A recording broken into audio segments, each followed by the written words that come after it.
নমস্কার বন্ধুরা, আপনাদের সবাইকে আমার চ্যানেলে স্বাগত জানাই। আজকে নিয়েছি সাবুর তৈরি একটা রেসিপি নিয়ে। যেহেতু রেসিপিটি সাবুর তৈরি, তো সাবু তো মাস্ট, সাবু তো লাগবে। তো সাবুটাকে মিক্সিতে গুঁড়ো করে নেওয়া হয়েছে। এবার নেওয়া হয়েছে বাদাম, কাঠখোলায় ভেজে সেটাকে গুঁড়ো করে নেওয়া হয়েছে। আলুর কুচি, পেঁয়াজ কুচি, রসুন কুচি, আদা কুচি, লঙ্কার কুচি, শুকনো লঙ্কা, এটা হচ্ছে ভাজা বাদামের গুঁড়ো, একটুখানি নুন পরিমাণ মতো, আর পরিমাণ মতো চিনি। এবার একটা বাউল নিয়ে তার মধ্যে গুঁড়ো করা সাবুটিকে ঢেলে দিতে হবে।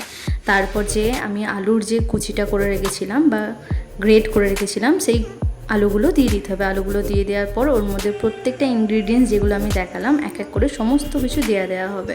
লঙ্কা কুচি থেকে শুরু করে যা যা আমি প্রথমে দেখেছি সব কিছু দিয়ে বেশ ভালো করে ওটাকে একসাথে মিক্স করতে হবে। এই খাবারটি কিন্তু আপনি বাড়ির ছোট বড় আপনি সবাইকেই সার্ভ করতে পারেন। তো যাই হোক, এটাকে ভালোভাবে মেখে নেওয়ার পর আপনাকে ডো করে রাখতে হবে। মাখার সময় আপনাকে 2 চামচ তেল দিতে হবে। মনে রাখবেন, তেলের পরিমাণ কিন্তু বেশি হয়ে গেলে এটা আপনি মাখতে পারবেন না। যদি আপনাদের মনে হয় যে ডোটি অতিরিক্ত নরম হয়ে যাচ্ছে, তাহলে আরও একটু সাবুদানার গুঁড়ো আপনি ওর মধ্যে দিয়ে দিতে পারেন, তাতে আপনার ডোটি শক্ত হতে সাহায্য হবে। তো ভালোভাবে শক্ত করে মেখে নিয়ে কিছুক্ষণ ওটা ওইভাবেই রেখে দিতে হবে, খুব জোর 10 মিনিট। 10 মিনিট রেখে দেওয়ার পর একখানা চাকি নিয়ে চাকির মধ্যে বেশ ভালোভাবে আপনারা তেল বুলিয়ে নেবেন। মা এটা হাতে করে বলেছে, আপনারা চাইলে ব্রাশ ইউজ করতে পারেন। তো এইভাবে তেল বুলিয়ে নেওয়ার পর আপনি এইভাবে হাতে করে একটা নির্দিষ্ট শেপ দিতে পারেন, নাহলে আবার আপনি বেলনা ইউজ করে বেলনাতে করেও শেপ দিতে পারেন। এবার আপনারা কিভাবে কাটবেন সেটা আপনাদের ব্যক্তিগত ব্যাপার। আমার মা প্রথমে এগুলোকেও নিমকির মতন কেটেছিল।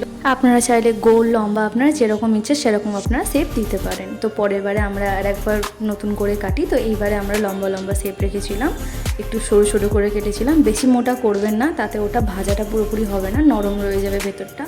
তো সরু করে বেলে নেবেন। তারপরে এইভাবে সরু সরু করে কেটে নিয়ে তেলে ভেজে নেবেন। তেলটা গরম হয়ে যাওয়ার পর একটু ওপরে হাত দিয়ে এরকম হালকা করে দেখে নেবেন। যখন দেখবেন তেলটা গরম হয়ে গেছে, তখন সাবুদানার বানানো বড়াগুলি আপনি এইভাবে তেলের মধ্যে ছেড়ে দেবেন। তেলের মধ্যে ছেড়ে দেওয়ার পর বেশ ভালো করে এপিট ওপিট করে নাড়াচাড়া করতে থাকবেন। নাড়াচাড়া করতে করতে যখন দেখবেন মোটামুটি বেশ হালকা লাল লাল মতন হয়ে এসেছে, তখন জানবেন আপনার রেসিপিটি পুরোপুরি তৈরি। এবার এইভাবে নাড়াচাড়া করতে করতে খুব একটা কিন্তু কালো করে ফেলেন না, তাহলে কিন্তু পুড়ে যাবে। পেঁয়াজ দেওয়া আছে, তো পেঁয়াজটা তিতো লাগবে। মনে রাখবেন, বড়াগুলির রং যখন আপনাদের দেখবেন গোল্ডেন হয়ে গেছে, গোল্ডেন হয়ে যাওয়ার পর অথবা সোনালি বর্ণ হয়ে যাওয়ার পর ওগুলোকে হালকা করে তেল ঝরিয়ে পাত্রে তুলে রেখে দেবেন। কতটা ভাজতে হবে বা কতটা কালার আনতে হবে সেটা আমি এই ভিডিওটার মধ্যে আপনাদের খুব ভালোভাবে দেখিয়ে দিচ্ছি। ঠিক এই রকম হওয়ার পরেই কিন্তু আপনাদেরকে তুলতে হবে। বারবার করে বলছি, বেশি ভাজবেন না, তাহলে কিন্তু স্বাদটা তিতো হয়ে যাবে। প্রথমে লম্বা শেপে কাটা বড়াগুলোকে ভেজে তুলে রাখলাম। তুলে রাখার পর এবার দেখাচ্ছি যে নিমকির আকৃতির বড়াগুলো ভেজেছিলাম সেইগুলো। তো সেইগুলো ঠিক কতটা ভাজতে হবে, কীভাবে ভাজতে হবে সেটাও ভিডিওর মধ্যে আমি পুরোটা দেখিয়ে দিয়েছি। এটাও কিন্তু মনে রাখবেন, সেম অমনই ভাজতে হবে। দেখে হয়তো বড়াগুলো মোটা লাগছে, কিন্তু খুব একটা মোটা কিন্তু এগুলো করা হয়নি। মিডিয়াম সাইজে রাখা হয়েছে, না খুব পাতলা না খুব মোটা।